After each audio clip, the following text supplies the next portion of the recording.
ahead. Okay. So you use your finger and the charm to push down to create that angle, and you're trying to create a, what is that, 45-degree angle? Yeah, 45-degree angle with the bead. I'll show you on another one.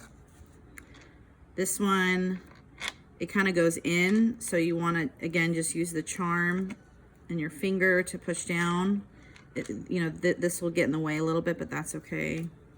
We'll do one more. Strawberries. Again, you're using your finger and the bead to create that 45-degree angle. Then you use your wire cutters.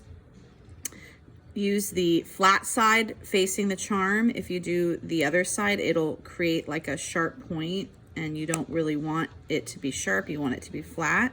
So flat side of the pliers up against facing the charm.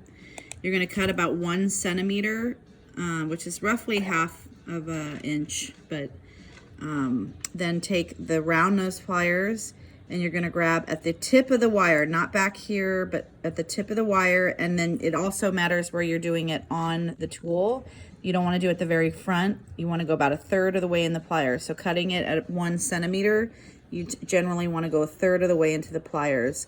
And then you're going to use this hand to keep the charm in place. And you're going to use this hand and the tool to do the bending. Sometimes you have to let go and re-grab to finish the circle. One more time, flat side up against the bead. Tip of the wire to 1/3 of the way into the pliers. Use your hand to hold the bead in place, and use the tool and your other hand to turn it, let go, and re-grab to close it. One more. Flat side of the pliers facing the bead. Also, when you cut it, try to make sure that you maybe hold on to the piece, or make sure the piece doesn't fly towards you so that you get hit in the face or hit a customer.